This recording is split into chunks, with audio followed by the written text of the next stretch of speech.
الرحمن الرحيم السلام عليكم ورحمة الله تعالى وبركاته سو dhawaada macmiil maanta waxaan idin gurigeena ku yaala Hargeysa gaar ahaan xaafadda Jijgeer waa 18 mitir iyo 24 mitir waa guri jaanisa gabigiisa waxa la siinayaa 88 insha Allah taala waa guri qurux badan aad arkaysaan insha Allah taala gudahaynu gali insha Allah taala guriga waa 5 jiif fadhiga iyo cuntadii iyo qolkii dibadda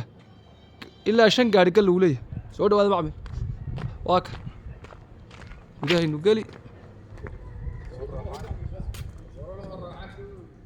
ما شاء الله وايدين كارك يا ما شاء الله تبارك الله halka madbaxi baa ku yaala ilaa 5 gaari baa galaya xagga guriga 19 buu yahay dhinacan kalena wuxuu yahay insha Allah taala waaye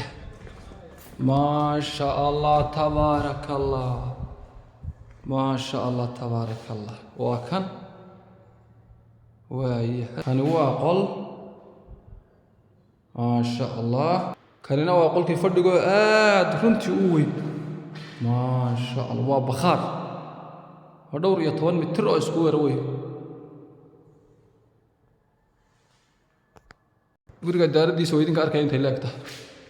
hurdadii weynina waa tan hurdadii weynina waa 5 jiifa iyo fadhiga iyo cuntada waa kan ma sha Allah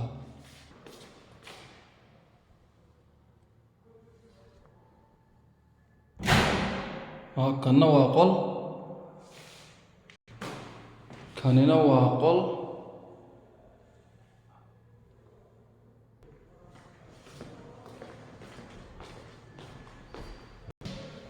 كان واقل وشنجي ففرق عنتدي يقول كي دبده دير الى شن قال قلان فرصه اما واجانس ان شاء الله تعالى قولي كفايده سمعمي برندها وين بوليه ما شاء الله تبارك الله